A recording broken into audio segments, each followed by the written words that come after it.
Morning or good morning or good afternoon, good night, wherever you are. Welcome to the panel discussion on the topic of India's G20 meetings in Kashmir, camouflaging settler colonialism. Many of us are going to be speaking to you from Turtle Island North, and I would first like to begin by acknowledging that I'm located on unceded indigenous territory of the Gani and Gahaga Nation, a place which has long been a site of meeting and exchange among many indigenous peoples and First Nations. I'm committed to reconciliation and supporting indigenous-led efforts for decolonization.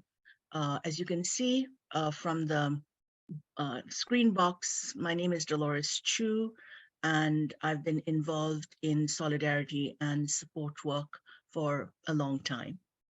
A few ground rules. We're asking everyone to keep your mics on mute. We have a Q&A feature, and anybody can post questions in the Q&A box, which you'll find at the bottom of your screen. And our moderator will include your questions that you pose there in his questions. So a little contextualization and background to the event today.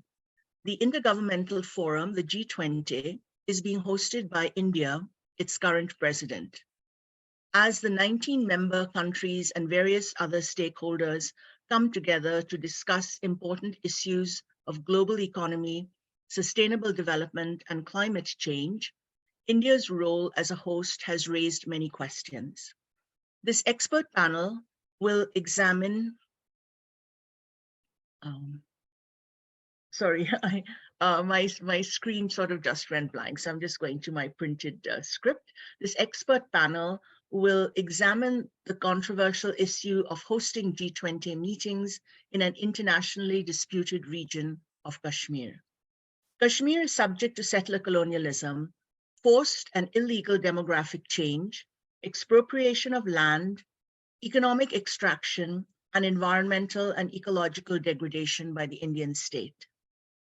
With the Indian state busy in projecting a false normalcy in Kashmir, the reality of everyday Kashmiris subject to gross human rights violations is going unnoticed. The silencing of Kashmiris, particularly suppression of the work of journalists and human rights defenders, and illegal detention and persecution of ordinary Kashmiris must be centered as important nations come together to validate India's G20 presidency. The speakers will in particular speak to reasons for boycotting G20 meetings in Kashmir. And we will be inviting you to take other actions connected with the theme of today's gathering. We'll be putting some of this information in chat, writing letters and other relevant resources. At this point, though, we'd like to acknowledge the very many groups that have come together to co-sponsor this event, underlining the urgency and importance of this work. Okay? So almost 30 organizations: Academics for Palestine Concordia, Canadian Foreign Policy Institute, Canadian Voices for Palestinian Rights, Canadians for Peace and Justice in Kashmir, Centre d'études sur l'Asie du Sud, South Asia Forum, Code Pink, Critical Diasporic South Asian Feminisms Collective, Free Kashmiri Political Prisoners, Friends of Sabil North America, or FOSNA, India Solidarity Germany, Munich, International Defenders Council, International Solidarity for Academic Freedom in India, INSAF India, Just Peace Advocates, Justice for All Canada, Kashmir Law and Justice Project, Kashmir Scholars Consultative and Action Network, Kashmir Palestine Scholars Solidarity Network, leftwingbooks.net, Palestinian and Jewish Unity or PAJU, People's Health Movement United States, Projet Accompagnement Solidarité Colombie or PISAC or PASC, Punjabi Literary and Cultural Association Winnipeg, Quebec Public Interest Research Group, or CUPA Concordia, South Asia Solidarity Group, South Asian Diaspora Action Collective, SADAC, Stand with Kashmir, the Polis Project, University Network for Human Rights, and World Beyond War. Okay. We will now screen a short documentary of under 10 minutes on the current situation in Kashmir before we begin the panel. The documentary is called Lines of Control, and it's about the conflict in Kashmir and provides a snapshot of the history and the situation on the ground. Some of the images perhaps may be disturbing, so we ask you to do what you need to take care of yourself. Okay? So the documentary, please.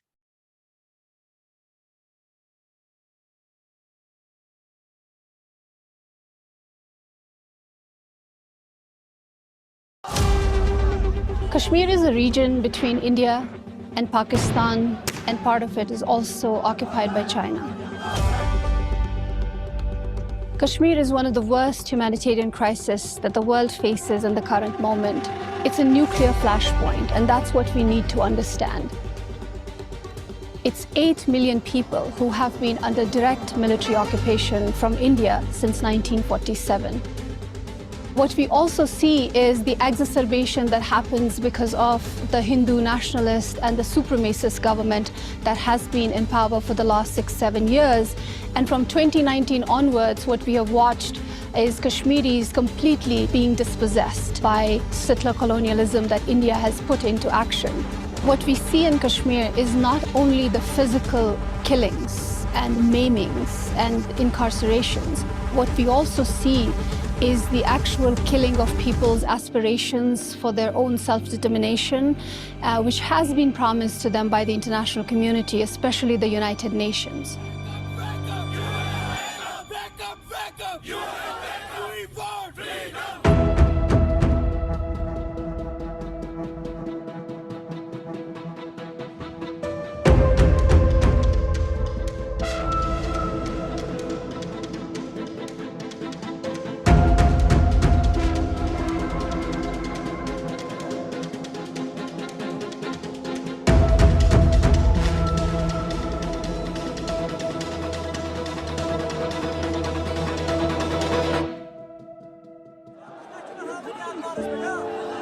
In 2019, the Indian government unilaterally revoked 2 very critical articles, Article 35A and Article 370, maintained Kashmir's autonomous status in the Indian Union. Even though there had been decades of repression before, since 2019, the repressive apparatus of the Indian state became even more intense. And because of that, certain laws were passed to further criminalize freedom of expression, press freedom. Activists and artists and scholars, a whole slew of people were arrested under draconian laws, colonial era laws, and held in prison without trial, without even knowing what they were charged for. Soon after the abrogation happened, what India did was enforce massive communication blackouts in Kashmir. So people had no access to the internet, they had no access to the media, they had no access to television or phone lines. That just created sort of a blanket of silence over the region for many months on end.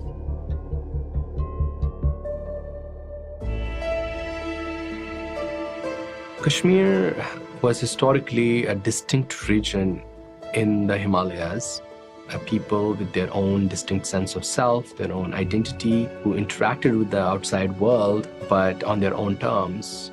They saw Kashmir as their homeland. For them, Kashmir was Mulki Kashmir, or the country of Kashmir. For most of its history, Kashmir had remained an independent realm. From time to time, it had come under foreign control. In 1846, the British East India Company sold Kashmir to the Dogras for 75 lakh rupees, a few shawl goats and some shawls, which was around 6.5 million pounds sterling in British currency terms of the time. And in 1947, when the British left the subcontinent, Kashmiris were still fighting for their own freedom from the Dogra regime. They were almost successful, but as a parting shot, the Dogra ruler, facing protests from Kashmiris, his own subjects, escaped Kashmir and signed a treaty of accession with India, practically inviting the Indian forces to come and annex Kashmir on his behalf. India invaded Kashmir and took over as its own territory. It claimed that Kashmir had been part of India, which was absolutely not true. This annexation kind of became consolidated into a military occupation. The Indian government imposed new laws, new rules on Kashmiri life, turning Kashmir into a colonial backyard of its new emerging empire. Kashmiris eventually lost this opportunity in 1947 to regain their own freedom and independence. By November, Jammu's Muslim population was basically being told to leave or face death. In one instance, people were being loaded onto buses, but instead of sending them towards the border with Pakistan, they were actually misdirected towards the forest, where they were killed then. This ethnic cleansing in Jammu, which became known as Jammu Massacre, according to news reports published in Britain at that time, close to 237,000 Muslims from Jammu had not reached their refugee camps across Pakistan. They were unaccounted for and were presumed to be dead.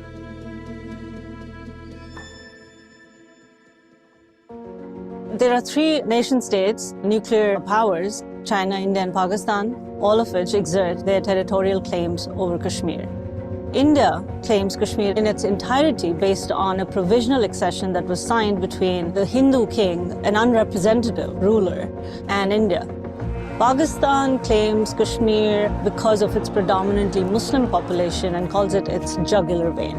China claims the Askaichen region of this territory, which is a very important region, but an arid one that lies between Tibet and Xinjiang. What also makes it very critical is the fact that Kashmir has ample water resources, primarily its rivers, that both India and Pakistan draw most of their electricity and their irrigation water from. The other very important element in all of this is the China-Pakistan economic corridor, a $50+ billion investment that is supposed to connect the Gwadar port in Pakistan with the Xinjiang area in China, and that runs through Gilgit-Baltistan, which is also part of the disputed Pakistani-administered Kashmiri territory. And that's what makes this area deeply strategic. There have been 3 major border wars between India and Pakistan over the status of Kashmir, and there's been 1 war between China and India already in the 1960s. But apart from that, what tends to happen is on a day-to-day basis, there are border clashes that are called skirmishes. But those skirmishes or those border clashes have dramatically shaped the lives of communities that live along the line of control, the disputed line of control between India and Pakistan. Imagine living in Kashmir in a state of siege, where you cannot voice your political aspirations, where you cannot move about freely, where you have checkpoints all around you, where you have no basic amenities, where law doesn't work. Law is a state of order rather than an ideal of justice. So what you see is a rise in mental health issues. You see a rise in depression, you see rise in suicide rates, and what you also see is rise in substance abuse amongst youth. 1 in 7 Kashmiris have either witnessed torture or have been subject to torture. And if we look at the killings, more than 100,000 people, both combatants and non-combatants, have been killed thus far by the Indian government forces, as well as the militia and the vigilantes that are also rampant in the region. Kashmir is the case of world's first mass blindings that have occurred because of the use of pellet shotguns that the Indian government has used on protests. This interview could not be held in Kashmir, because Kashmiris cannot speak about the human rights abuses, they cannot speak about their civil liberties being curbed and suppressed, they cannot talk about their political aspirations being completely repressed. This humanitarian crisis is caused by something, and that is because people are asking for their political rights. They're demanding that the UN resolutions be fulfilled, and that's what India doesn't like. So the human rights abuses are not occurring in a vacuum. They're occurring as a result of people asking for their rights. We need to turn Kashmir into a bridge of peace rather than the point of conflict that it has become.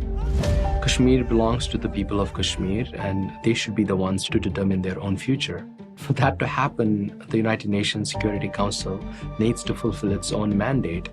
It needs to enact its own resolutions which called for the right to self-determination in Kashmir.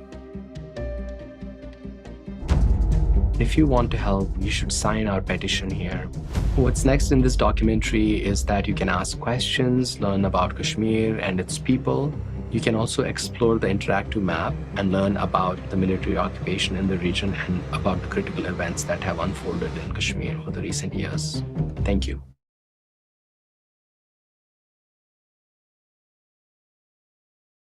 Okay, we'll now move on. I'm going to pass the baton on to my colleague on the panel, Dean Akardi, who's going to moderate the discussion that follows. Dean Akardi is an assistant professor of history at Connecticut College. He is a historian of gender and religion in South Asia. His research re-examines notions of mutually exclusive religions, hybridity, and syncretism, reconceptualizes relationships between religions and other social phenomena, and highlights how historical and religious narratives reconstruct the past to serve socio-political agendas. Dean's current book project, An Ascetic Body Politic, examines depictions of asceticism in histories and hagiographies of 16th century Kashmir, and analyzes how bodily practices of saints like Lal Ded and Nand Rishi were used to shape ideas of gender, sainthood, and sovereignty. So, Dean, it's yours now. Thank you, Dolores, and thank you for that incredible introduction. And I'm very proud of my colleagues who have crafted such an excellent documentary on the current situation in Kashmir. Thank you all for coming today. I hope we have a robust conversation. We have three keynote guests here. First is Robert Fontina. He is an author and journalist working for peace and social justice and writing extensively about US foreign policy in the Middle East. His most recent book is Settler Colonialism in Palestine and Kashmir.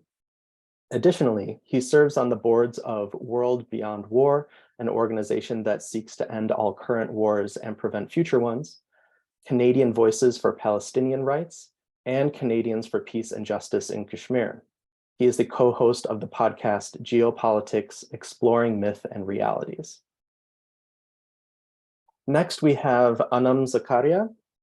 She is an award-winning author and freelance journalist who writes frequently about violence, memory, narrative making, and the construction of the other.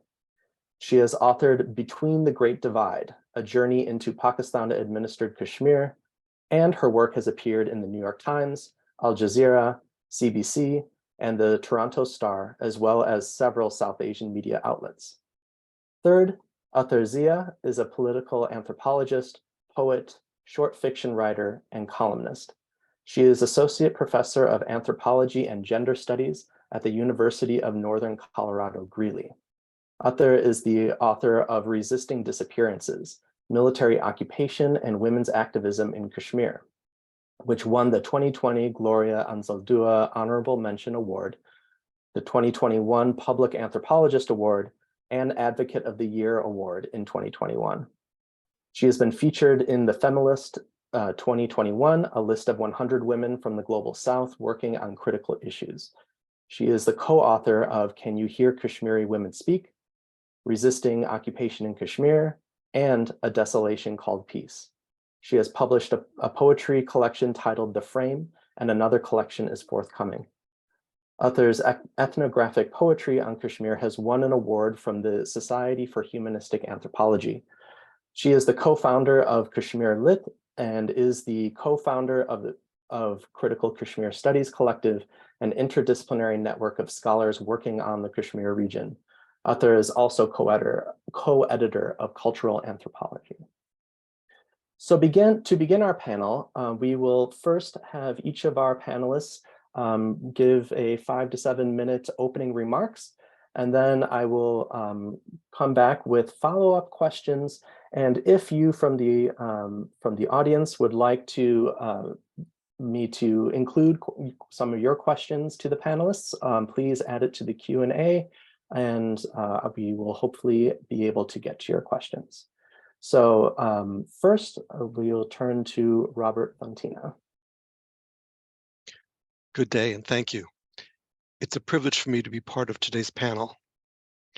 While few of the world's governments seem to care about Palestine, at least their officials will occasionally pay lip service to the extreme violations of human rights and international law that the apartheid regime of Israel commits against the people of Palestine on a daily basis.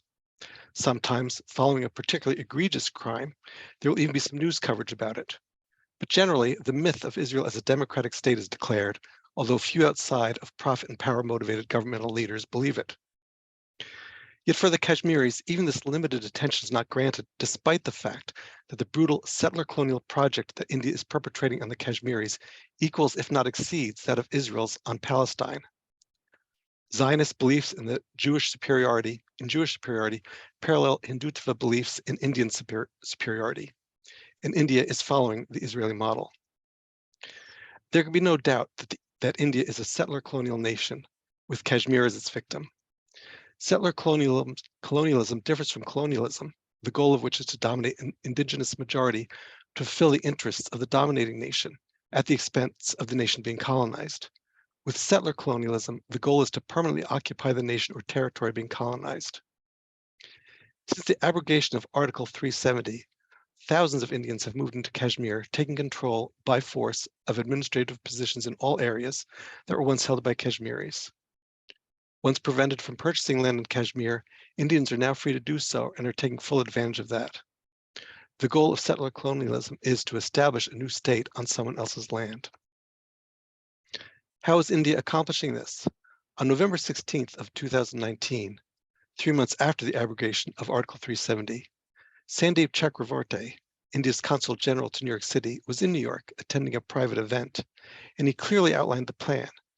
He told Kashmiri Hindus and Indian nationals that India will build settlements in Kashmir modeled after Israel. He said, quote, "I believe you will be able to go back and you'll be able to find security because we already have a model in the world.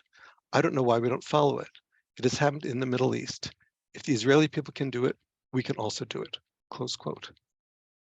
Several international human rights groups have documented how Israel is an apartheid regime, yet the same behaviors are being perpetrated on the Kashmiris by India, and yet the same level of criticism is not leveled toward that country. Time does not allow me to detail all the ways in which the brutal racist regimes of Israel and India are similar, but I will discuss a few of them. Articles 1, 55, 56, and 73 of the United Nations Charter guarantee the right of self-determination of all peoples. But that is not the only international agreement guaranteeing this right. The Declaration on the Granting of Independence to Colonial Countries and Peoples, the Universal Declaration of Human Rights, the International Covenant on Economic, Social, and Cultural Rights, and the International Covenant on Civil and Political Rights all guarantee self-determination. More specifically, United Nations Resolution 47, Article 7 states the following, quote, "The government of India should undertake that there will be established in Jammu and Kashmir a plebiscite administration to hold a plebiscite as soon as possible on the question of the accession of the state of India, to India or Pakistan," close quote. The people of Kashmir have been waiting for this right to be granted to them for 3/4 of a century. Another right is enshrined in Article 9 of the Universal Declaration of Human Rights, which states the following, quote, "No one shall be subjected to arbitrary arrest, detention, or exile," close quote. This right is violated by India and Israel on a daily basis. Israel has a policy called administrative detention, enabling Palestinians to be incarcerated for long periods of time without charge and without access to counsel. In India, the Public Safety Act allows detention for a year without trial and without charges being laid. However, many prisoners released after 1 year are immediately arrested again as soon as they leave the police station. These subsequent arrests can occur multiple times. There is no limit. So a Kashmiri can basically receive a life sentence and never be charged with a crime. The Armed Forces Special Powers Act provides the so-called security sector of India almost unlimited powers to arrest and kill any Kashmiri suspected of insurgency. The property of insurgents, who could better be described as freedom fighters, can be destroyed. No trial is required. The Armed Forces Special Powers Act allows soldiers and members of the police to act as judge, juries, and executioners. This is a role they seem to fulfill with pleasure. I will again draw your attention to the Universal Declaration of Human Rights. Article 19 states the following, quote, "Everyone has the right to freedom of opinion and expression.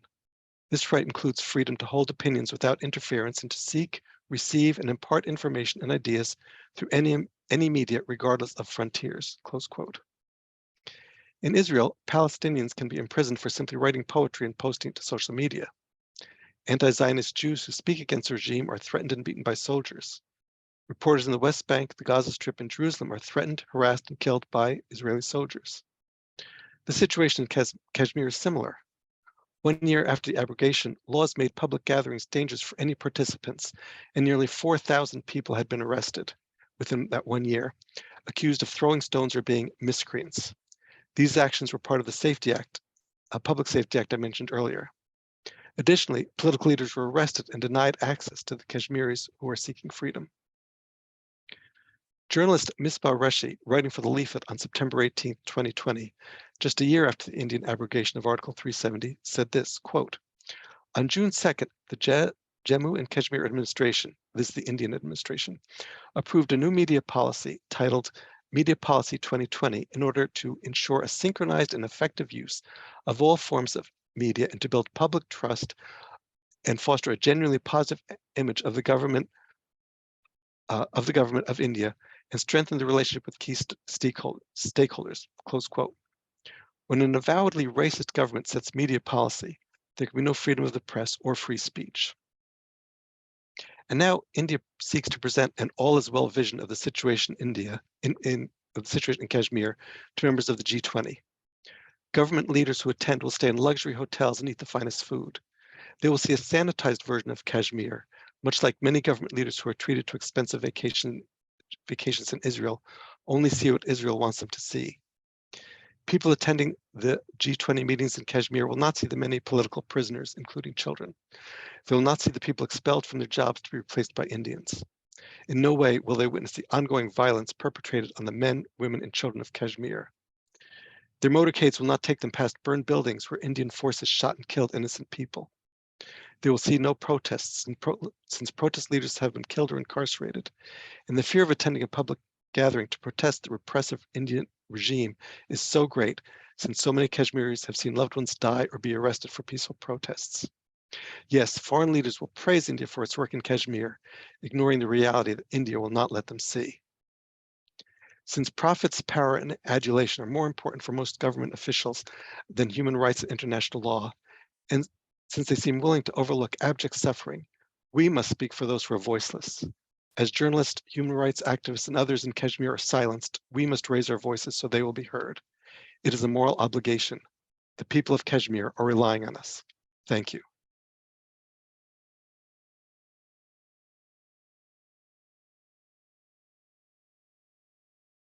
Thank you, Robert. Now I would like us to turn to Anam Zakaria with her opening comments. Sure. Thank you so much, Dean, fellow panelists, Robert and Ather, all the groups, collectives, and organizations who have made today's event possible. I'm really honored to be on this panel. My focus today is going to be on narrative making, on the construction, the curation, and the crafting of narratives that are perpetuated by the Indian state to camouflage settler colonialism in Kashmir, legitimate its occupation, and repeatedly enact violence on Kashmiri bodies. I think that narrative making is an essential part of any settler colonial project, and likewise has been central to India's settler colonial project in Kashmir too.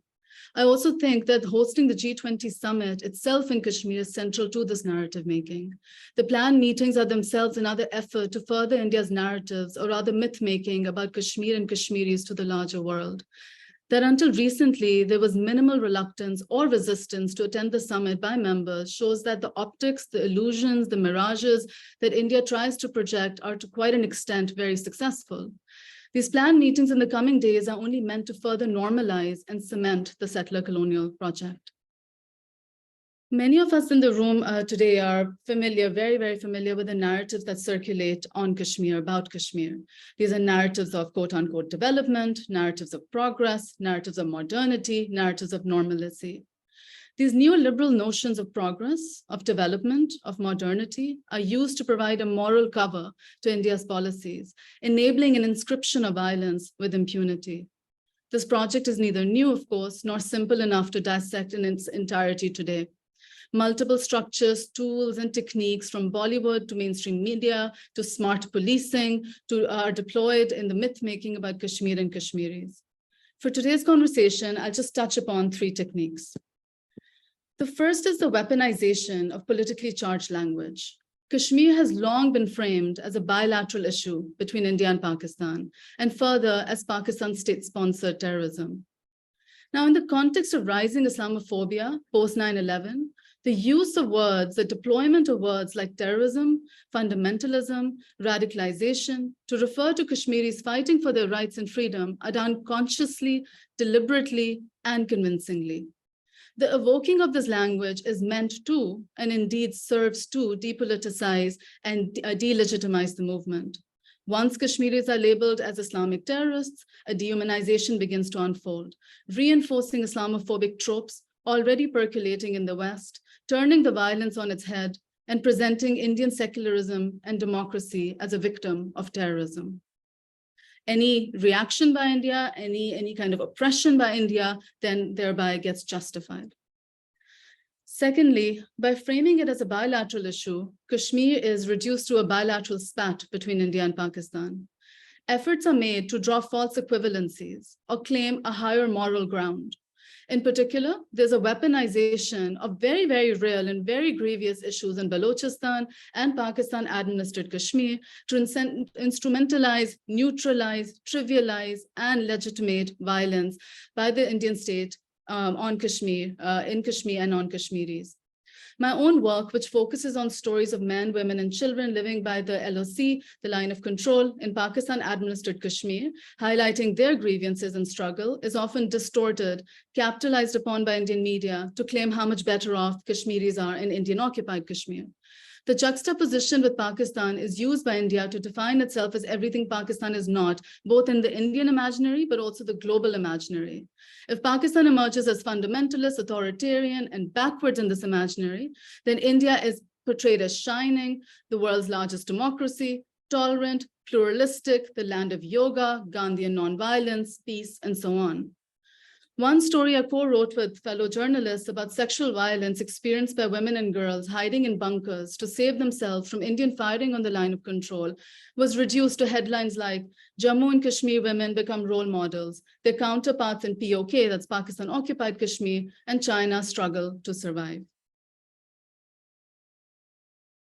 Thirdly, what allows the Indian narrative on Kashmir to permeate both nationally and to global audiences is the arrest and torture of Kashmiri political activists, human rights defenders, and journalists, effectively silencing Kashmiri voices and replacing them with distorted and false narratives of development, progress, and very relevant to today's discussion, of course, is tourism.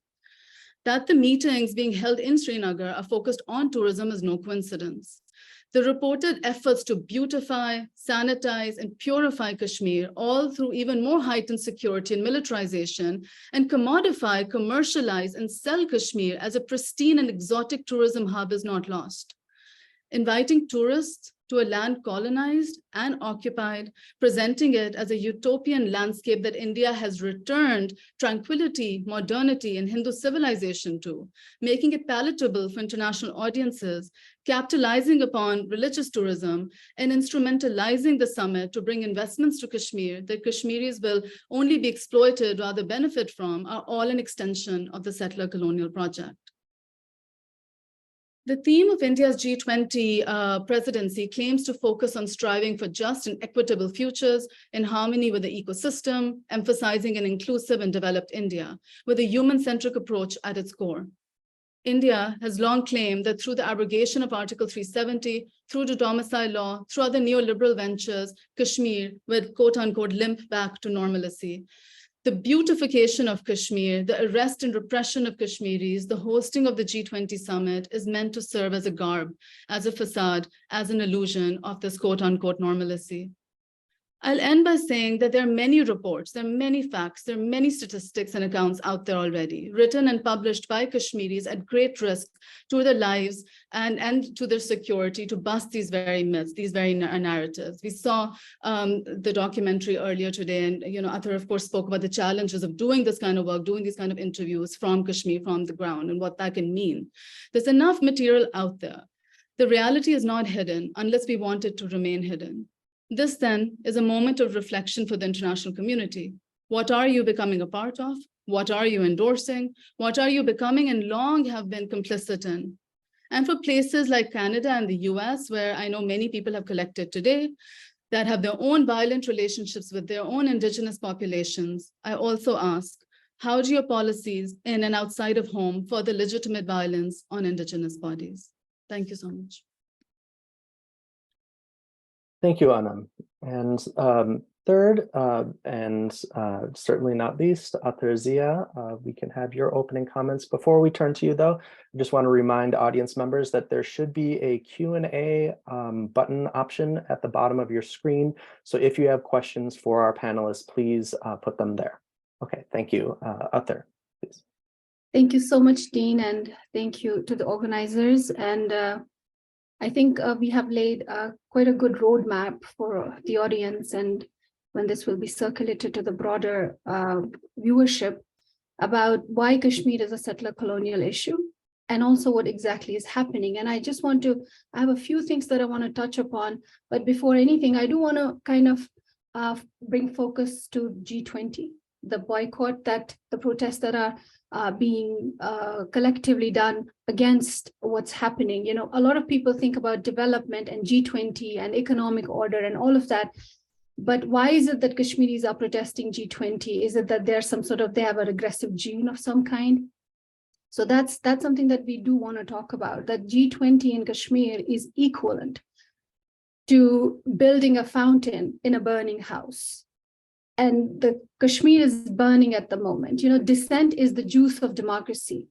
And if you have no dissent, if you have this dead, silent population, the world community needs to ask, why is Kashmir so silent at the moment? And I think as part of the international community, as part of the global community, which is keeping an eye on these issues, we need to ask that question, because this is enforced normalcy on Kashmir.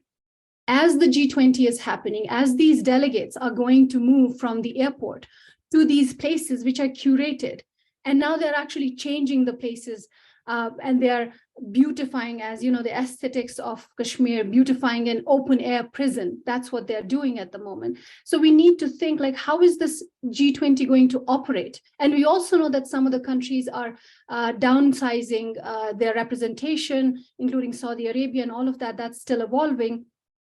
But we need to ask, how are Kashmiris being treated as this G20 is unfolding? Schools are being closed. There is heightened surveillance.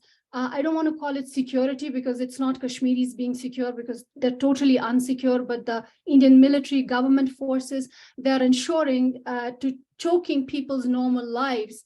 There are cordons, there are house arrests technically, and there are informal curfews where neighborhoods are cordoned so that these delegates can pass from one place to another. So it's basically this G20 summit, the huddle, being held in a place where the rest of the population is completely repressed. They're silent. Most of them are under house arrest around these areas. So that's something that we need to consider, that how is it possible that such an event is going to happen and no one is going to talk about it? So that was just kind of sensorially bringing to light to the audience that don't know Kashmir, that don't know the checkpoints, that don't know how much settler colonialism or the occupation has been imposing on Kashmir, not just from 2019 onwards, from when brazen settler colonialism on steroids is happening, but colonialism new imperialism, which has been imposed on Kashmir from 1947 onwards. So the three things that I wanted to touch upon was normalization of occupation and weaponization of democracy. Anam already laid out this very beautiful scenario that the world community continues to uphold when they think about India, although it's changing now, thinking about ahimsa, nonviolence, and yoga. But when it comes to Kashmiri perspective, which has been completely ignored, subsumed in the last 75 years, it has been a situation of colonialism. It has been a situation of Indian occupation upon Kashmiri people. There's a lot of history that we can talk about, how it becomes a settler colonial issue or how it was an occupation right from the get-go. Maybe we can do that in Q&A. I kind of want to turn towards thinking about democracy, because when we think about India, we think about this largest democracy in Asia. But does it look like democracy to Kashmiris? Has it been a democracy for Kashmiris? And why is it not?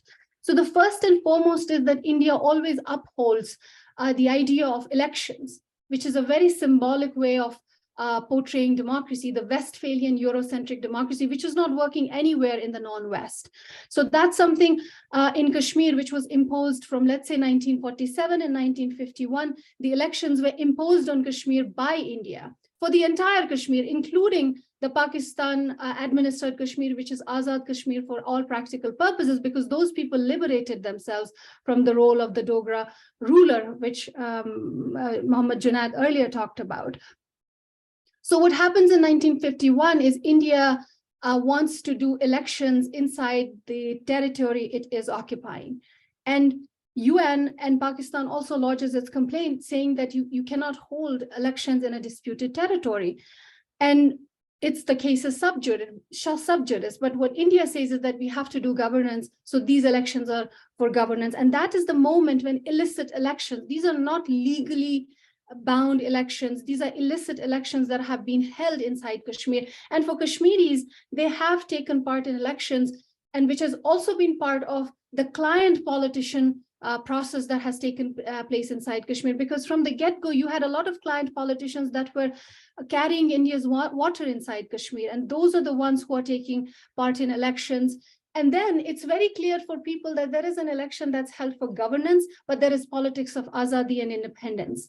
And that's very clear in Kashmiris' minds that we have to have, the bijli, sadak, pani, we have to have shelter, water, and roads and all of that through the governance. And all disputed territory can be governed. That is in the international law. So that's what's been happening. But elections have never been an endorsement for Indian rule over Kashmir. And that's something that we have to understand as an international community, that what's happening inside Kashmir is not democracy. Even the Westphalian Eurocentric democracy, which is a completely problematic model for non-West, and is form of a neo-imperialism and neo-colonialism, which India itself is suffering. So for that matter, what's happening inside Kashmir is politics of democracy. It's a weaponization of democratic symbols. And elections is one big symbol that has been used to whitewash the occupation of Kashmir, which is nothing but a military-industrial complex occupying Kashmir through direct and indirect military aggression. There has been a lot of indirect aggression that India has imposed on Kashmiri bodies, which it gets away till 1989. And after 1989, when armed struggle breaks out, it completely changes how Kashmir is seen. And now I do want to speak to the idea of conflict and dispute, and how it's really different, and how we really need to narrativize that and re-narrativize that. And Anam has already talked about that, how it's been downgraded. Kashmir has been downgraded from an international dispute. It's already an international dispute, and 2019 re-internationalized it. But what we need to know is that it's a dispute between India and Pakistan. It probably might be a conflict between India and Pakistan and China, but there is no dispute in Kashmiri people's minds, and that's something we have to consider. Kashmiri people are very clear in what they want. And also, I think it's an important time for us to question, even though UN helps us, and UN has helped Kashmiris to make it portray to the rest of the world and showcase to the rest of the world that they're not a terrorism issue, they're a genuine resistance. But at the same time, UN resolutions are very limited.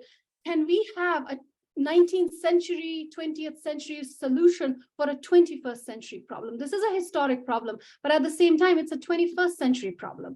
What do Kashmiris want? The plebiscite is either join India, either join Pakistan. Is it possible for Kashmiris in this 21st century moment to take what fleeing colonial rulers were putting on them, including their own local fleeing monarch? So I think these are questions, these are valid questions that we need to ask. How is it that we can resolve Kashmir creatively in 21st century? And it's not an intractable problem when you see it from Kashmiris' perspective, because they have been living under an occupation which was by far colonialism, new imperialism, and which has become a brazen settler colonialism on steroids from 2019 onwards. And I do want to talk about the Article 370. It was basically a Trojan horse. The only useful thing in Article 370 for Kashmiris was the 35A, because it protected their territorial sovereignty. And that's why Kashmiris held on to it. It was not as part of their loyalty to India. It was not as, because Article 370, the moment it was put into effect in 1949, it was eroded at that very moment. It was a very nominal kind of an statute that was remaining till 2019. And after 2019, the territorial sovereignty goes away with 370, which is why we see these influx of settlers and influx of new people who are taking dominion on various different reasons inside Kashmir. And most of them are these people who have either served in Kashmir or have been part of the army or have been part of the government forces or have been part of the bureaucracy, which is also one of the bulwarks of Indian occupation. So that's something that we need to consider, what's happening, not just when we think about the brazen Indian military rule, but also how democracy is being peddled, how democracy has been weaponized, and how it's used to whitewash what's done with Kashmiri people. So I do want to reiterate that it's not a conflict. It might be a dispute between India and Pakistan because they're nation states and the way they see themselves. But for Kashmiris, it's not a conflict. And I also think we have to pay attention to the fact that we cannot peddle 19th century solutions for a 21st century problem. And Kashmir is changing, the world is changing. And what we see from 2019 onwards, and even before 1947, most of the Indian organizations, especially that were preying on Kashmiri waters, they were called as New East India Company, harkening back to the British East India Company inside British India at that moment. So these companies, all these water projects, hydroelectric projects, Kashmiris called them the New East India Project. So when you see it from Kashmiri's perspective, you see a different India. You do not see the ahimsa, the yoga, and you don't see what India is globally known for. You see a settler colonial state that has preyed upon Kashmiri bodies and made them completely expendable. And that's what we see during this G20. As G20 is happening, the killings of combatants are happening. The burn, Kashmir, as Robert earlier talked about, the burning and dispossession, which has been brazenly visible because the current Hindutva supremacist government, it doesn't really care about what the rest of the world says, because the rest of the neoliberal world is not a saint in itself. So what they're doing is they're hand in glove with each other. And whatever is happening in Kashmir, that's completely fine because that's happening in Palestine. And we also saw the symbolics of the neoliberal military order when the pellet shotguns were being used in Chile in some years ago. You kind of see those, you see the layout of the military industrial complex that has the neoliberal necropolitical states. So in that context, we know why India gets a carte blanche to do what it is doing in Kashmir. And why is it able to use the ideal of development and say we have to develop Kashmir, so we have to take its autonomy, and the world is completely mum on that. But we need to know that from Kashmiri perspective, that's not development, it's mal-development, it's de-development, it's extractivism, it's ecocide. And with 600,000 people, military inside Kashmir, more than 750, with the new ones that are coming in, what we see happening inside Kashmir at the moment is ecocide. And that's another thing that is that the world community needs to consider, that it's an ecological disaster.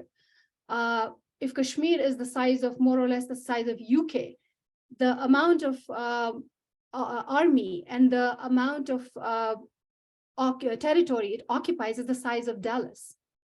So that's the amount of stress that you have in this region. So it's not only in one perspective that Kashmir is imploding. It's imploding in political, intellectual, religious, cultural ways, but it's also the ecological ways in which it's imploding. So I think that's where I will end, and we'll take further question and answers if you have any. But that's where I will end. And that's the current state of repression. And I do want to say that right now, most human rights defenders and most activists and most people in Kashmir who have dared to speak are under arrest. And the people who can speak are also self-censoring. And there is disappearance of archives, people who have written about India in the last 15, 20 years, presenting its new imperial heart to the rest of the world. Those writings are being disappeared as we speak. Thank you very much. Thank you, Ather. And thank you to all three panelists for your opening remarks. My first follow-up question that I have for you is that we know that India and some other governments and organizations consider the situation with Kashmir to be an internal Indian issue, or at most a bilateral issue between India and Pakistan. However, this panel frames India's G20 meetings in Kashmir as camouflaging settler colonialism. Now, each of you have touched upon how the situation in Kashmir is, involving settler colonialism. But I wonder how you would respond to such people who, even some who are human rights advocates and whatnot would still go along with the framing that this is an internal issue or there are human rights violations, but this is not an example of settler colonialism. So how would you respond to somebody that would, want to continue framing it as not a settler colonialism issue? And also, how might you see particularly these G20 meetings as fitting into a settler colonial framework? And this time, let's start with Anam, if possible. Yep. Sure. Thank you, Dean. I think the reason why it's maybe at first glance it's not kind of framed or like thought of that way is again because of, as everybody has said, it's framed as an internal issue or as a bilateral issue. And I do think that the narrative is very, very compelling. It's very convincing. I think the Indian narrative, I think Indian presence in the larger kind of global stage holds weight. Right. And I think especially when you look at South Asia, it is kind of seen through the lens of these two nuclear powers, these two hegemonic powers. And Pakistan, of course, is framed as, the hub of global Islamic fundamentalism and terrorism. And these two countries are seen as always going to war since 1947, multiple skirmishes, multiple, wars at the border. So it then reduces to just another India-Pakistan issue, just another, a way that Pakistan is maybe destabilizing the region. And I think that itself feeds into the global narrative of, anti-terrorism, post 9/11 policies and so forth. I think that's where it kind of gathers legitimacy. But I think it's essential to look at it as settler colonialism. And, Robert indicated just why that is so. What is settler colonialism? And I think I'll just echo that. It is a permanent occupation through ethnic cleansing. There's land grabbing involved over here. There's land seizures involved over here. There are demographic changes involved over here. There are efforts to marginalize the Muslim population further, to change the dynamics, to further disenfranchise. And this is not, again, a new project. We talked about the Jammu massacres. There's a long trajectory here, which is escalating and escalating. And as many have put it, as it's a project on steroids right now. And I think tourism, coming back to G20 and development, this notion of development, we have to realize that that's also, it's based on taking away people's land, right? You have local people who, as Ather, very powerfully put it, are living in an open prison, and you're beautifying that, and you're inviting others to a land that is occupied, right? In the name of investments and so forth. I also think, at the heart of settler colonialism, as I mentioned earlier, is this narrative making. And part of the narrative making is a dehumanization of the indigenous population. You see that wherever settler colonial projects have taken place, and the local population is seen as less civilized, as barbaric. In India, the way Kashmiri women or Muslim women also are seen as, they need to be rescued. There's need to rescue them. There's almost this burden of civilization. They need to be saved. Now, all of these are hallmarks of settler colonialism. So I think if you kind of immerse yourself in a better understanding of settler colonialism, and also understand that the Indian narrative, even within academia, those narratives are very, very dominant, and you kind of try to shift and disrupt that and access different information and listen to Kashmiri voices, I think we would all come out with a very different understanding. Thank you, Anam. Robert, can you go next? Yes, certainly. Anam's description was very apt and very complete. I would like to just look at one of the reasons people don't see it as settler colonialism is because I don't think they understand what settler colonialism actually is. It's a very short quotation I'm going to read from the Oxford Dictionaries, which describes or defines settler colonialism. And think about this in terms of what's happening in Kashmir. Settler colonialism is an ongoing system of power that perpetuates the genocide and repression of indigenous peoples and cultures. Essentially hegemonic in scope, settler colonialism normalizes the continuous settler occupation, exploiting lands and resources to which indigenous people have genealogical relationships. Settler colonialism includes interlocking forms of oppression, including racism, white supremacy, heteropatriarchy, and capitalism.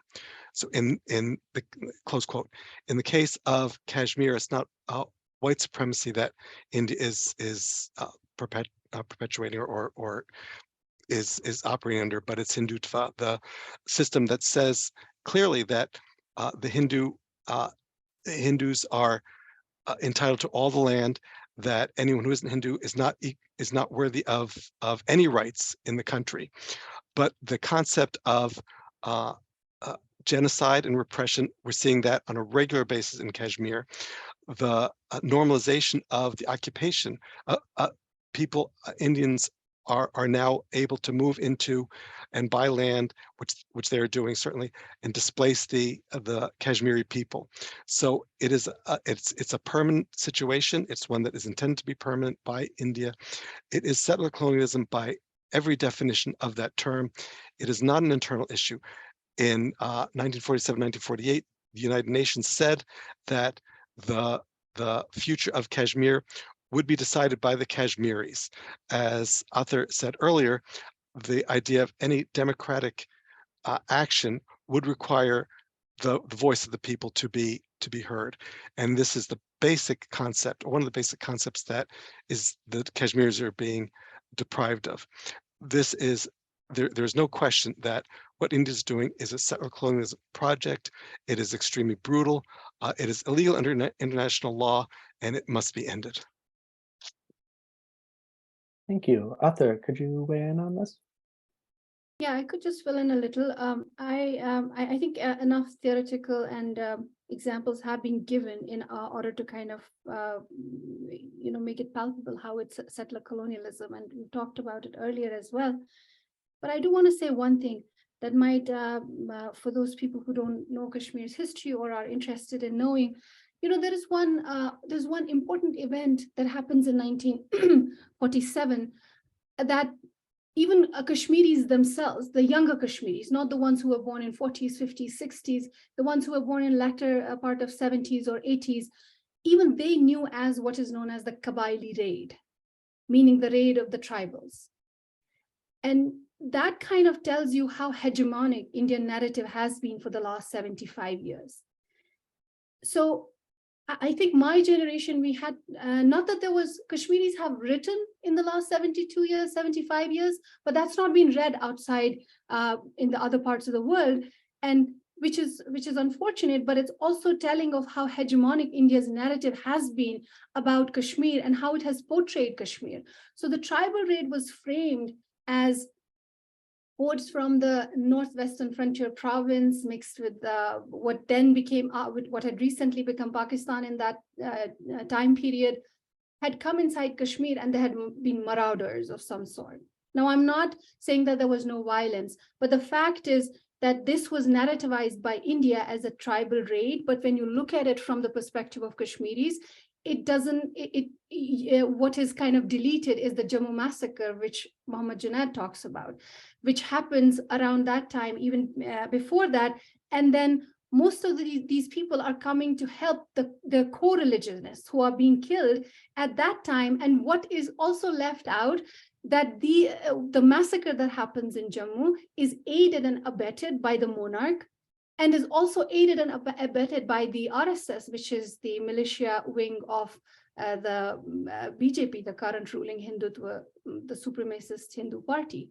So all of that gets left out. People, it's almost as if RSS had no role in that massacre. It's almost as if it had no religious element. So all of that gets kind of like labeled onto this tribal raid or the Kabyle raid. And many Kashmiris are given that history. And sadly, because Kashmiris inside Kashmir, and it's also a post-colonial malaise, that many people in Kashmir, they haven't read their own history. They don't know about their own heroes and heroines. They know about the Indian heroes. They know about world history because that's what they are taught.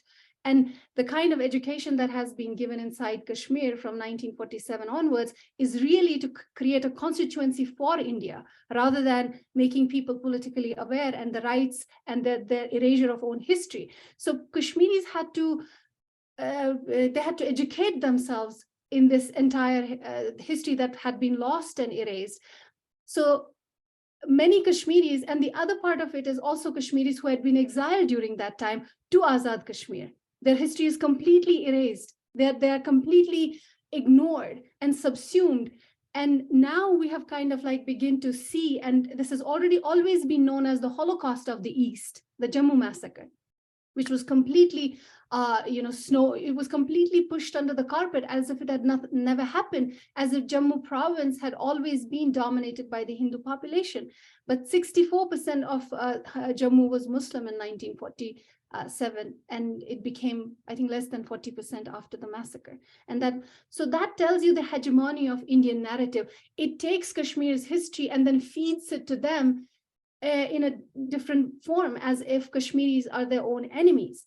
They infantilize Kashmiri population, even in this kind of like, I don't want to call it a dispute or a conflict, in the resistance that Kashmiris have stepped up, in the resistance that Kashmiris have had since 1947, and even before that.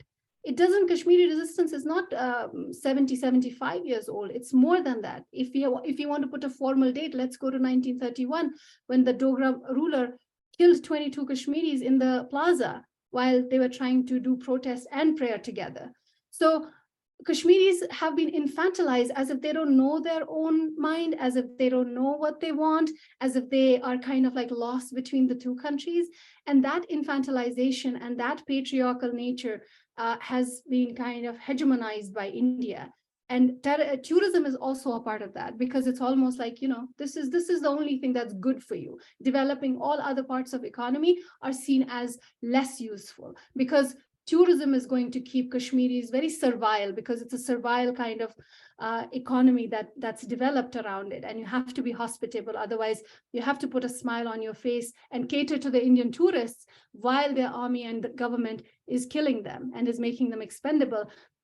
So I think the hegemony of Indian narrative, which is really becoming less and less in the last 15 years, which we also see how much it frustrates them.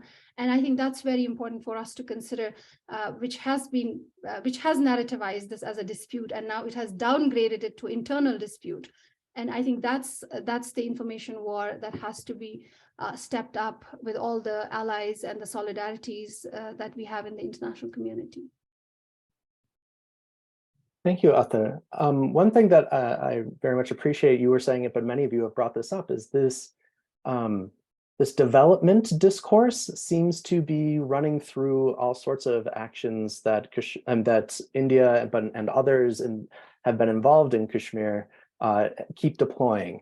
And even I think it's noteworthy that Indian economist Jean Drèze submitted a report in 2019 with the abrogation of 370, pointing out that In fact, the some of the laws passed under the Naya Kashmir and so on and so forth that were semi-social safety net policies made it so that the lowest end of poverty in Kashmir was in fact less, not as bad as Prime Minister Narendra Modi's home state of Gujarat, even though Gujarat is presented as a model of development and so on and so forth. And in some ways, Modi ran on the platform that, oh, look at Kashmir as a model. Look at Gujarat as a model. We're going to bring that model to Kashmir.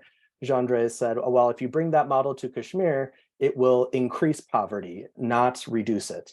And we see recent economic data showing that those who were barely being held out of poverty are now descending into worse poverty.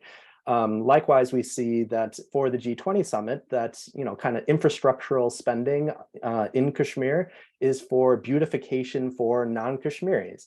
So I was wondering how you could speak to what is it that India is wanting to do with the G20 in Kashmir? What is their intention? What are they trying to get at? And you can yourself kind of jump in. Who would like to begin with this one? What India wants to do, if I could start, is to portray everything as normal. Wants to see that, yes, there were some problems with Kashmir, but they've all been resolved now. And look how beautiful your accommodations are. And we invite tourists to come to this part of India. They want to, as Anam talked about the narrative, and they want to control the narrative and say, yes, everything is fine now, that this is part of India. It was in revolt for a time, but everything is under control now and everything is normal, and see what a wonderful thing we've done. So this is going to be very difficult for them to convey because of all the security apparatuses that they've had to put in place for the meeting.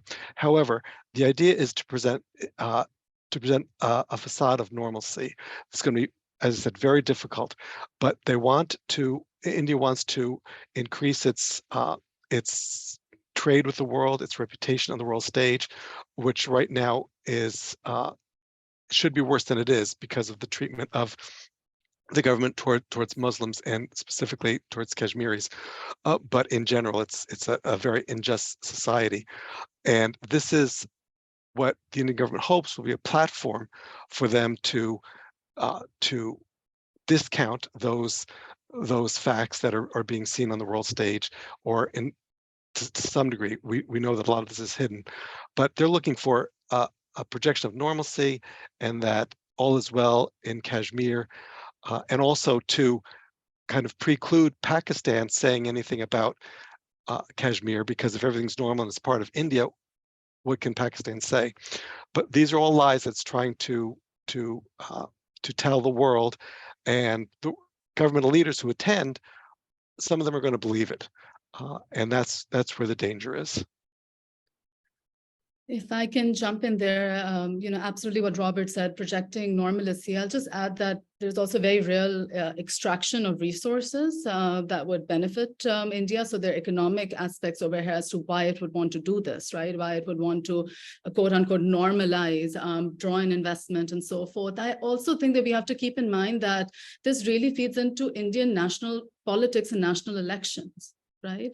For BJP to claim to have resolved, quote unquote, the Kashmir issue, right? To have normalized it, to claim to have carried out surgical strikes in Pakistan administered Kashmir, to have targeted militant camps, all of this helps solidify its own electoral base, which often, we know what's happening across India to Muslims right now. So it also feeds into this narrative of security, of targeting the enemy, and of protecting Indians, and especially protecting dominant Hindu majority from this apparent threat.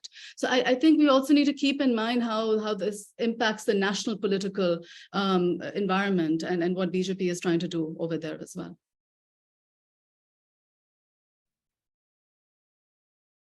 Ather, do you want to weigh in on this? Yeah, I agree that I think the optics and normalization and India's own political sort of like whatever the processes are happening there. But I also want to say that it's not only in the current moment that India is trying to peddle Kashmir as this haven for tourism and trade and all of that. I might take your attention to 1983, when there was an international cricket match that was held in Kashmir. And even at that time, you had quote unquote the secular parties ruling India. And even they had this agenda to portray in every decade. This is not new, this is new because we are seeing it in our own time, and we have social media, and there's so much media around, and we're seeing India in a different light propagating, and it's propaganda in a different way. To Kashmiris, most of this has happened in different phases, different times, in different ways. The degree and intensity might be different, but the 1983, the World Cup or whatever match it was between West Indies and India, it was happening. And Kashmiris actually protested by digging the pitch at that time. And there were 4 or 5 young men who later on became leaders for the resistance movement. They were the ones who dug the pitch, trying to bring the global attention to this issue, saying, how can you hold an international match in a place which is disputed? So this is a different version. It's a bigger version because India has gained a platform. India is kind of quote unquote looked upon by the world. But I think this is also unraveling of India if we see it as that. I don't really see this all going rosy for India, because this is a diplomatic setback for it. To have this kind of meeting in a place which is burning, in a place which is an open air prison, and the voices of conscience are already saying that. And I think it's a big diplomatic setback. So I mean, on one hand, whereas I see the military-industrial complex, the occupation cracking down on people, but at the same time, I don't see it as a complete win for BJP, which is really invested in putting up these big spectacles of power. And that's not what the secular parties used to do. They used to be very discreet in imposing its tyranny on Kashmiri people. So that World Cup kind of makes me think. And also there are other examples where Kashmir was made as the hub of tourism, of this kind of trade, that kind of trade. Tulips, tulips are the most beautiful thing. And now tulips have been grown in Kashmir, and we have a big tulip garden there where hordes of tourists come in March, April.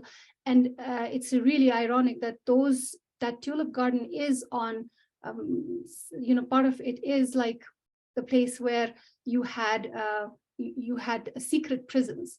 You had concentration camps, so to speak, which are not really known as concentration camps because India gets away with so much human rights abuses. So yeah, I think it's part of the optics, part of normalization, part of its own geopolitics. But at the same time, I also feel like there's a long litany of what India has done in similar fashion inside India, trying to portray normalcy, but also trying to work on, the narrative that India is ours, because that's what India is saying. It's saying that it has the right to do it, which is clearly an illicit claim that it's making. Thank you, Ather. I really appreciate you bringing up the ways in which Kashmiris themselves are involved in responding to various situations, both with the G20, but in previous occasions with digging up the pitch and whatnot. That I think it is intriguing that when we talk, or when international media talks about the Kashmir situation as either an internal issue or an international dispute or these sorts of things, that oftentimes it is brought forward as if Kashmiris aren't part of the conversation. This is like a game of chess between various, large national nuclear powers. And so I also appreciate previously where you mentioned that, like, whether, we can think about how India, Pakistan, and China regard each other, is this a dispute over Kashmir or not? There's a way in which, like, Kashmiris are erased over and over again in conversations about Kashmir. I also think it's intriguing, this term, as Robert said, everything is normal, that the G20 meetings seem to be wanting to project this idea that everything is normal in Kashmir, and this term normalcy keeps coming up over and over again. And there's a part of me that also is so frustrated with this term normalcy, because what it seems in political science talk to indicate is acquiescing to the current regime of power. That's what normalcy means, that nobody has any political will to change what the current situation is as far as power dynamics are concerned in a region. And this could be in Palestine or Kashmir or other places. And so this is, I find this intriguing in thinking about the G20 summit, that there seems to be two directions in which, advertising, so to speak, is happening for India there. One is this, saying, oh, there's no need to worry about Kashmir. Oh, some of you visitors, you may have heard about Kashmir being, one of the most dangerous places on earth. Well, we've solved it. Look, walk around. Everything is great. So therefore, you don't need to worry about things here. And so therefore, moving to the second thing, and therefore your investments are safe. And so there seems to be this secondary side of it that is, possibly courting investment opportunities from these international actors in Kashmir, now that especially Article 35A was removed, that non-Kashmiris can own land, exploit resources in Kashmir even more than was possible before. So this seems to be a kind of double play involved in India holding these G20 summits in Kashmir. And I'm wondering, along those lines, it seems like each of you has feelings about how is it that, well, I guess I should ask you, how do you think it can be conveyed to those who are participating in the G20 meetings, how we can get them to see that normal is not a good thing, that this normalcy is in fact a presentation of forced passivity and making the Kashmiri population marginalized, occupied, and so on and so forth. How is it that we can get those who are sending representatives or the representatives themselves to see that what looks on the surface as peace is not a good thing, that this is in fact indicative of a deeper problem? Does that make sense? That's a very difficult question, and it's very challenging because these representatives are going there with the idea of trade and exploiting natural resources and so on. Their priority is not, and I can't say for all of them, but for many of the governments of the world, their priority is not human rights and international law. It's power and profits. And until the people in various countries can convince their government leaders, whether elected or appointed, that the priority should be basic human rights for people, adherence to international law, then this isn't going to change.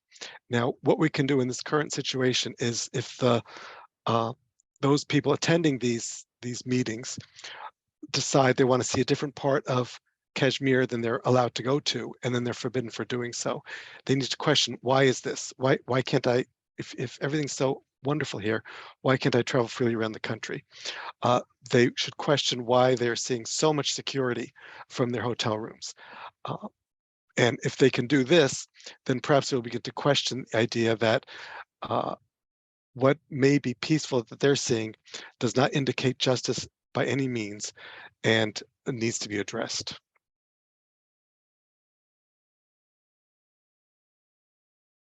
Thank you. Anam or Ather, would you like to weigh in on this? How is it that we can get either the representatives or those in countries with representatives to see that a kind of surface peace is actually a problem rather than a good thing? Yeah, absolutely. I mean, I think, Dean, at some level, we also have to ask the question, we talk about normalcy for whom, right? Who is this a normal situation for? And in many ways for the Indian state, this is a normal way of treatment of Kashmiris. This again is not necessarily new. Now, when it comes to how do we show that to other people that this is a facade, this is not normal for Kashmiris, Kashmir is burning as we speak. I think I know that there are a list of resources that are kind of being shared in the chat as well, list of steps as well. And I think all of those are very important, whether it's writing to your MP or having conversations like these, the creation of the documentary, the creation of resources. I also, though, I think it's important that this burden of educating, right? It keeps falling back on Kashmiris. And I also wonder, yes, Ather rightly pointed out that there's an erasure of resources and material right now done very, consciously. But I also do think that there is material out there. There has been material out there. So when is the world going to start listening? Right? Do they want to listen? Kind of coming back to what Robert was saying. And I think that's where the biggest challenge is. Is it about producing? Is it about more knowledge production? Or is it about who wants to access that knowledge and do something about it? And I think that's an issue of power and structures and states and governments. And that's where they need to be held accountable. Thank you so much, Dean. I think that's a very it's a very difficult question in a way, but I think it's also very simple because, as Robert said, that these people are coming for trade, they're coming for economics, and I don't think they really care about, and they have so many problems in their own backyard that I don't think they really care about Kashmir as much. And I don't have many hopes from these governments, but I do see that everyone does care about how they are seen and perceived on the global stage. And even though the Kashmiri diaspora, which formed this coalition against G20, they have been making some noise because Kashmiri people, as I keep saying, that they're not silent, they're silenced in this moment, and they haven't been able to protest and lodge their protest. They haven't been able to do the kind of protesting that had been used to, the grassroots protest. So in the moment, I think the coalitions across the global community, the Kashmiri diaspora across the globe, has been able to make some dent. For a newspaper to call it a diplomatic setback, for several countries to be revisiting and downgrading their participation from their country representatives to their local representatives inside India, sending them. They're still waiting on whether Egypt has, which is kind of like the strong ally in this moment for India. We're still kind of not clear whether they have registered or they are attending. I think Saudi Arabia, I mean, all of these countries have problems of their own, but at the same time, I do think being called a diplomatic setback for India, it means something to us. And this is an information war in this moment, because that's how modern battles are fought, have always been fought, but more so in this moment, it's very palpable.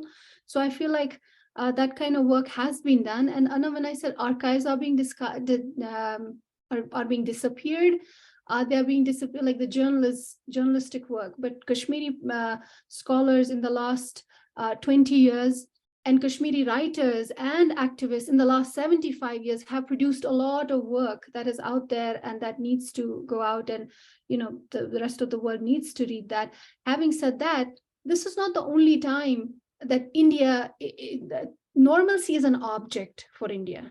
It really wants to, it's like a decorative piece that it wants to go and showcase to the rest of the world and curate it. Like, this is Kashmiri normalcy. It's a thing.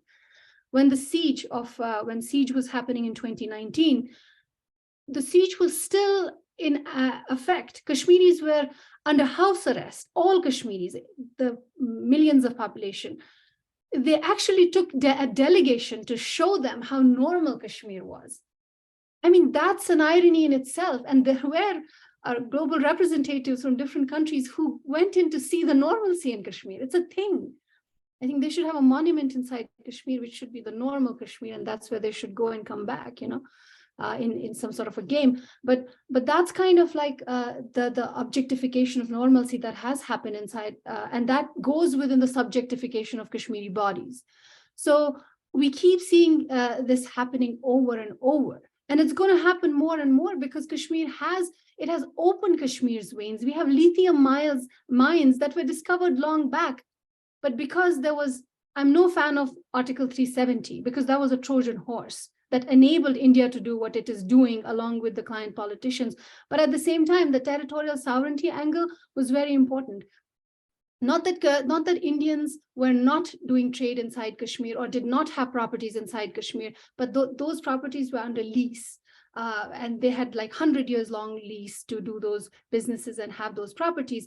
But from 2019 onwards, now the veins inside Kashmir have been pried open, and there is no Kashmiri consensus on how to use the land, how to use the resources.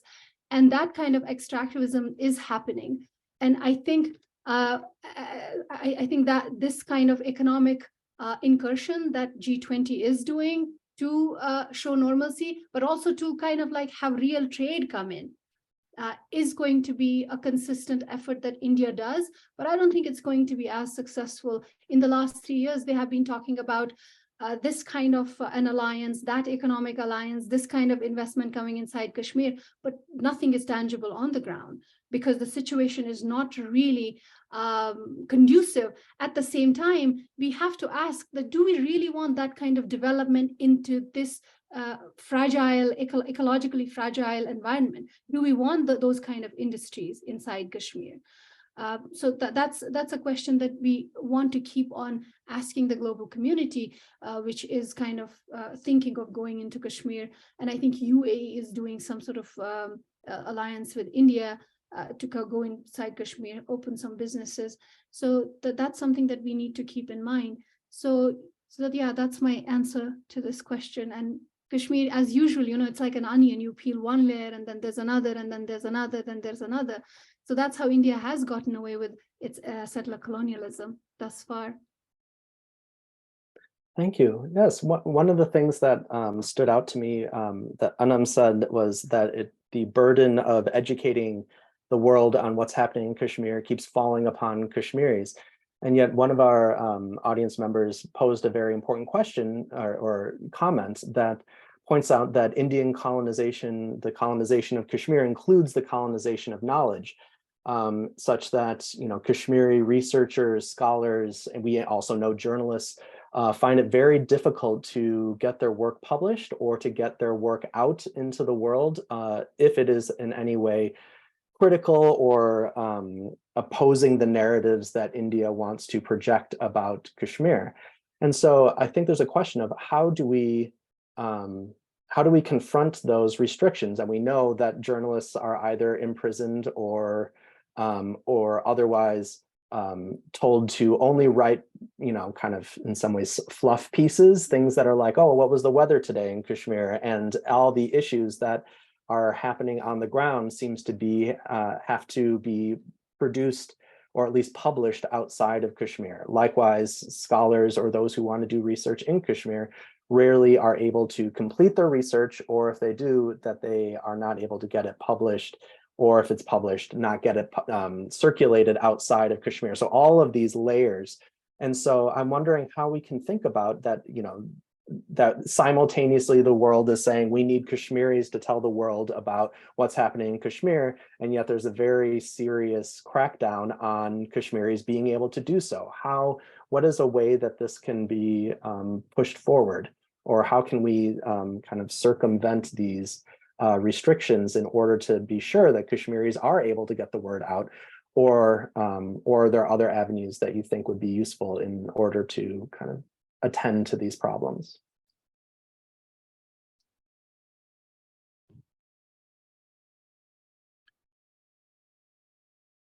I can start, but I think, Ather, you had your microphone on. Did you want to start? You go on, I can follow. Okay. It's a very difficult situation.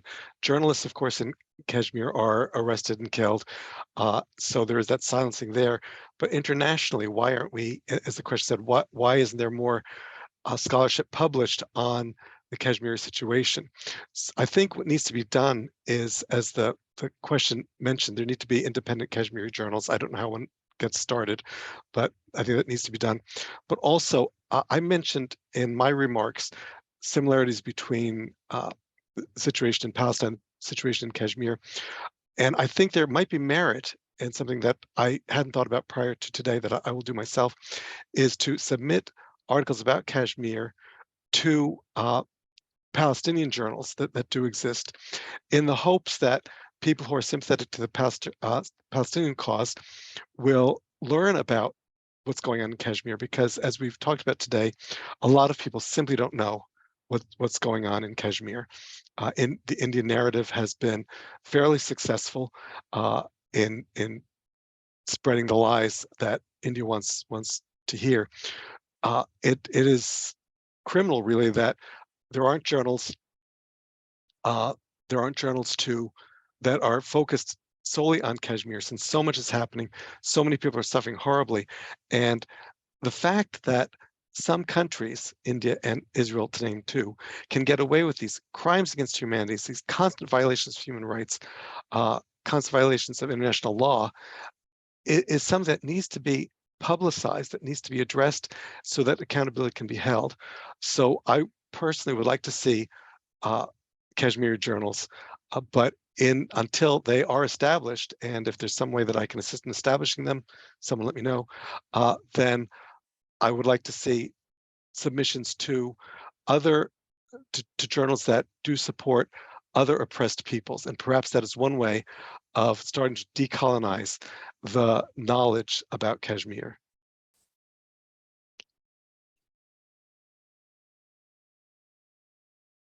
Ather, did you want to jump in on this? Yeah, I can. I think this is a specific question. I don't know if it's a specific question about how to get one's research published that I see in the Q&A. Kashmiri scholars are finding it impossible to get one's research published. Shouldn't there be dedicated journals publishing Kashmir work? There is an impetus on doing special issues and edited volumes. And, if someone wants to be a part of that, they can reach out and we can kind of help. I know that we're all kind of spread thin because we're all doing so many things. We have tried to, from time to time, invite people to write and, to collaborate. So while I see this question from the specific person, and I agree that there should be special issues and volumes, and there's already like a lot of forums that publish Kashmiri writing. So, but talking about academic journals, creating space. So I don't know how that would work, but we are trying to get special issues here and there and trying to do edited volumes and trying to do that kind of work. Having said that, the other aspect of it is, which is really in the last 3 years is coming to light, is really repression of Kashmiri writers. And we have in the past couple of years had to let go of some edited volumes and special issues where the writers retracted their writing because they did not feel safe in contributing that work. And on Kashmir Lit, which is the webzine that I have founded in 2008, in the last 3 years, there were many requests by people to take down even poetry, which is not overtly political, take down fiction. People have, they send requests day in and day out. They used to, but now it's kind of trickled down to, it's not that many requests. But what I did was, I actually published a symbolic empty page that kind of is symbolic for all the deleted writings, because Kashmiri writing in this moment is disappearing as well.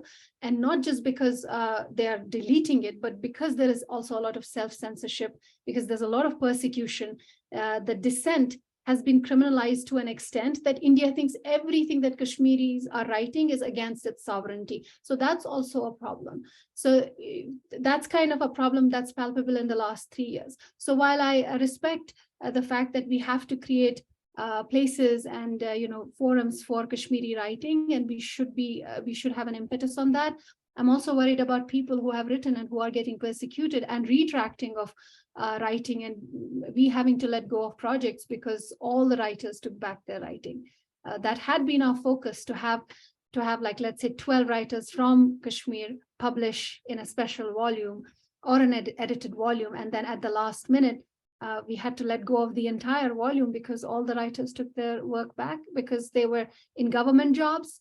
They were getting government jobs, and background checks that are done in Kashmir, even if they find a little piece of dissent, they throw you out, and now their property is also under risk, because if they see dissent, they connect you to resistance, and then they might dispossess you of your property. So it becomes a huge thing. So that's what's kind of like stopping people. So maybe we can have a chat with the person who wrote the question about their specific writing, but these are my thoughts on kind of like what the general view right now is. If I could just add something very quickly, I think because of that, because of the threats to Kashmiri writers, those of us who aren't Kashmiri have a greater obligation to publicize and make known what is happening in Kashmir. Thank you. One question that seems to be coming up in a number of places in the from the audience is a question about Pakistan and China, and whether the Pakistani and Chinese occupations of Kashmiri territory are legitimate, and if not, why do we only talk about the Indian one? And I feel like this is a kind of opportunity to talk about, you know, how we are thinking about the overall situation in Kashmir, and that this is a question that's brought up in the international audience as well. Oh, this is a, you know, this is why it's said to be bilateral or trilateral or things like that. So how are we thinking about Pakistani and Chinese holding of Kashmiri territories, and vis-a-vis that happening in India, and whether we should consider these as equal things, or whether this is a question that is problematic itself? I'm wondering if you guys could respond to this. I can jump in over here because I worked in Pakistan, administered Kashmir. Is it legitimate? No, of course not. But I do think that sometimes the danger is that there is an effort to create false equivalencies. And when these real challenges, as I was mentioning earlier, I mean, I've written about these, and they are really real challenges, because we have to understand that Kashmiris are living by the line of control. Whenever there is instability, whenever there is violence, right, a lot of that trickles in. There's firing across the line of control. The way the geography is, there are entire villages that are sandwiched in between army posts, right? You have an entire generation during the 90s in Neelam Valley who grew up in bunkers, who did not go to school. You have had hospitals being attacked with mortar shells. You have refugees who come in, escaped the violence in, you know, Indian-held Kashmir, and somehow made their way across and are still living in camps decades later, waiting to go back. So those very real challenges are there. I think the danger is when they are weaponized to create false equivalencies, which is what happens, and thereby it gets reduced to a tit for tat. There is a need to look across, look at the region, look at the challenges, look at those grievances, but we cannot draw those moral equivalencies. So can I jump in? I do want to say, like, you know, when we think about the occupation, we have to understand that the Azad Kashmir side, those people actually won their independence from the fleeing Maharaja who they were fighting. At that time, they were called the, I forget the exact name, but they were called the Free Kashmir Forces, or something like that. And then they called the land that they freed Azad Kashmir, which means independent, free Kashmir. And that history completely gets negated. And when UN later comes in and puts this ceasefire line, the ceasefire line, which is now known as line of control, that was changed in 1971 without asking Kashmiris into line of control. So that was the ceasefire line, because the war was technically still going on between the two countries, with Kashmiris completely sidelined. But it is the truth, it's a historical fact that the Azad Kashmiris fought for their independence, fought for their freedom, and got a chunk of land freed from the Maharaja, and the rest was where the Indian army had swooped in and not annexed. Annexation was complete in 2019, but they had swooped in and started their military aggression in 1947. So we kind of need to consider those histories. So there is no, I don't think that there is an equivalence. And when people kind of like try to make India and Pakistan the same kind of aggressor, there is a definite historical difference. There is also what I say is an affective relationship with Pakistan that Kashmiris have, whether Kashmiris who want to accede to Pakistan, whether Kashmiris who do not want to accede to Pakistan but want to stay independent. They have an affective relationship with Pakistan, because we have to understand that Kashmir was, as Muhammad Junaid earlier said, it was Mulki Kashmir. It was ringed by mountains. It was it was called the emerald amongst pearls. And it had a geographical contiguity, what later became Pakistan in 1947. Kashmiris used to go study in Punjab. Many of our great-grandfathers, grandfathers have studied in the universities that are now what is Pakistan. And how is it possible that when the fleeing colonials, they decide that they're going to split the countries, split these territories into different countries, how is it that affects and emotions are going to flip overnight? So there is a connection between Kashmiris, there is a connection of trade, there was a connection of education, there was a connection of religion, most of all connection of culture. So I co-edited a book called Desolation Called Peace, which was actually targeting this very concept, because most of the India thinks that Pakistan is playing a proxy war, but they don't understand the sentiments of Kashmiris and their connections to Kashmir. Kashmiris used to eat, they used to have Kashmiri salt, Pakistani salt, which is known as the pink salt, not the Pakistani salt in Western countries. It's called the pink salt, but comes from Pakistani mines. Kashmiris used to favor using that salt because the trade linkages, even that fleeing Maharaja, his airport wasn't somewhere in Karachi because that's from where he flew.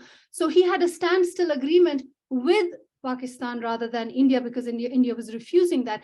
So all that history is completely negated, and now it's kind of made to be as if any kind of connection that Pakistan shares with Pakistan, Kashmiris share with Pakistan, is a deviance, is being a traitor to India, and completely negating what Kashmiri identity is and how it's culturally an amalgam of how it has been, with its neighbors in the past. So that's something that needs to be considered. It's not just a proxy war. Kashmiris are not that kind of infantile people. They know who they are.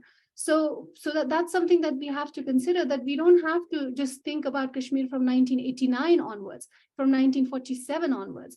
It's much before that you constitute this Kashmiri identity and then see its linkages to what is now Pakistan and to what is now India. It didn't have any connections to India because there are mountains in between what is Kashmir and India. And that's why India is blasting railways and tunnels into Kashmir at this moment, and kind of like having these highways built in. After it took away its autonomy in 2019, the next day, I think about 200 road projects and these building projects with the military and the BSF, which is the Border Security Force, were cleared without asking any advisory council, without asking any Kashmiri. So those kind of artificial linkages and communication projects are being created with India.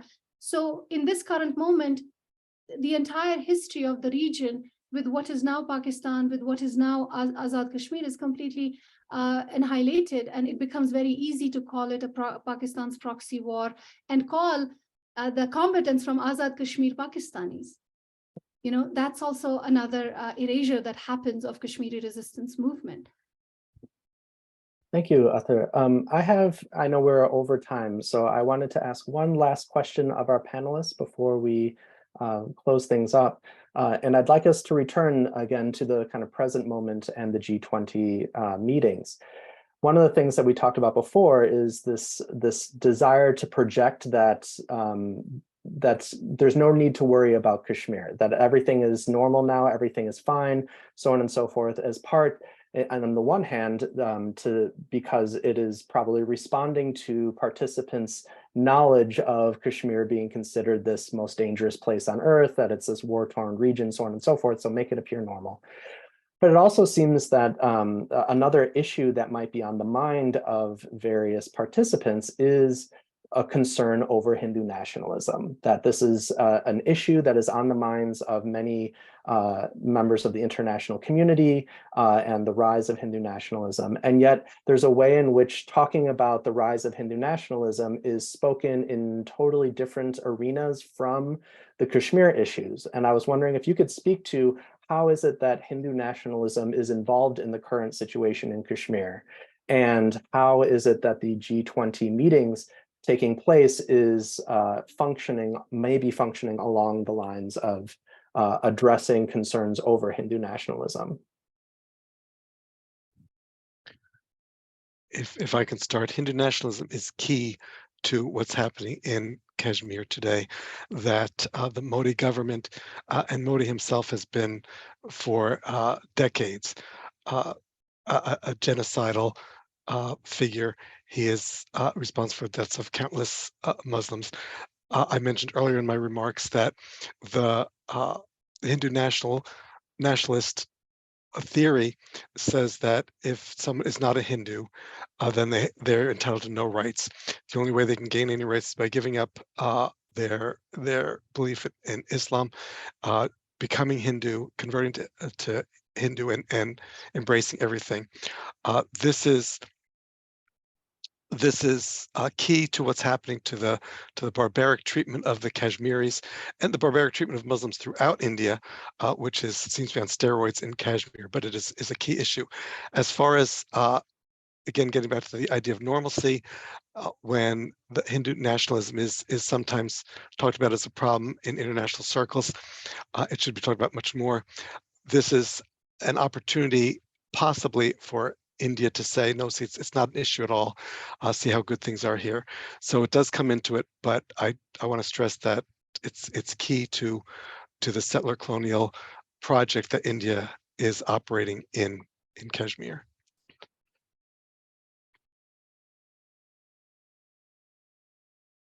Anam or Ather, would you like to jump in? I'll just jump in quickly, and then Ather, maybe you can close us off if that's okay. Absolutely, I think it's integral to the project. I also think this Hindu nationalism is also not new. I think that it's very much been a work in progress. Even if we look at what was happening at partition within India, the narrative of partition is very much about Muslims breaking up the motherland and being disloyal to the Indian national project, essentially. And they've constantly faced the repercussions of that. So this Hindu nationalism has also been, it's an older project on steroids again. And I think what happens in Kashmir is very much symbolic of that project and of what it sees as its success again. So I think it feeds into what's happening in mainstream Indian politics right now, and how India wants to project itself in the otherization, the ghettoization of Muslims, which has a long history. And it's kind of being further exacerbated right now, and Kashmir has long kind of been subject to that Hindu nationalist settler project. So there's several ways to answer this question. First, I would want to say that I did mention Jammu massacre, and I did say at that time that RSS was involved, and even the founder of RSS, Golwalkar, he actually came in, and he was trying to convince the Maharaja of what to do. And it's after that the massacre in Jammu happens. So there are the underpinnings of RSS and even what happens afterwards inside Kashmir to the client politicians at the behest of Hindu supremacists, so to speak, is also very telling of how deeply ingrained the Hindu supremacist elements are in kind of the annexation and annihilation of Kashmiri political desire. So that's one thing that we need to consider, that RSS is not a new player on the scene.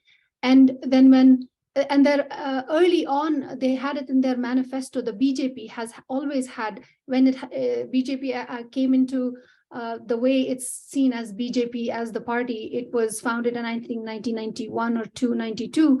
But before that, they always had it on their manifesto that they have to do away with Article 370, because they kind of considered Kashmir to be not just part of the territory, but they're also kind of mythologizing it as part of the Hindu land. We have to understand that threat.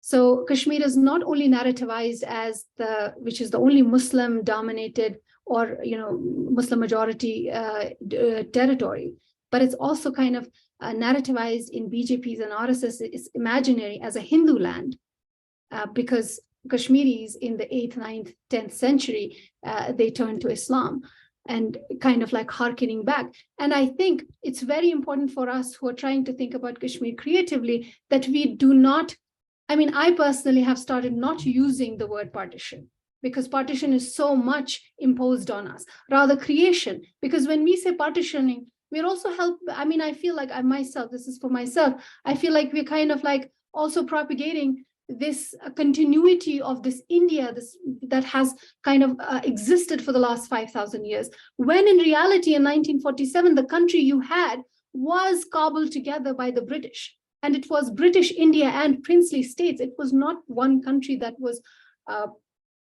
partitioned into two. It was creation of two countries based on a religion, and religion was kind of like central to both, even though India wanted to tell the rest of the world something else. And it was because of the leadership at that moment. But we know what that leadership did to Kashmiris, and how fundamentally Hindu that leadership also was, which was propagated by Nehru, but he was seen as a socialist. But now with what BJP is doing, is it's the neo-imperial, the supremacist heart, the fundamental heart, I don't know what else to call it, the ethno-nationalist heart of India coming to light in this moment. So I feel like it has always been a part of it. There is a video of an army officer reading a poem. It's a patriotic poem. It's kind of like, I forget what exactly it's called. It's called Veer Kavita or something like that. And he's actually talking about going up till Afghanistan, the original Gandhara, because that's kind of like seen as this mythic Hindu land. So that's something that we need to consider, that there are some serious ethno-nationalist elements in here that want to take over Kashmir, that want to change the demography, and they don't really care about how they look to the international community. There was a genocide alert that went out in 2019 when Kashmir was completely under siege, and India was calling it a lockdown, and the world was calling it a lockdown too. So whereas Kashmiri scholars and activists, they were calling it a siege because that's what it was. No one really knew what was happening inside Kashmir. So this is a region under threat, and it's not like we're waiting for a genocide to happen. It's an incremental genocide, and a genocide that has already happened. Thank you. And thank you all for attending today. We really appreciate you coming out to this event. I know we are well over our time. I'd like to thank our panelists, Robert, Anam, and Ather. Thank you so much for providing incredible insights today on the current G20 summit in Kashmir. In the chat are the calls to action for how you can move ahead and support responding to these G20 events and to get the word out about how it is functioning as a settler colonial moment. I also would like to thank our co-sponsors. It is incredible for you to step forward to support this work.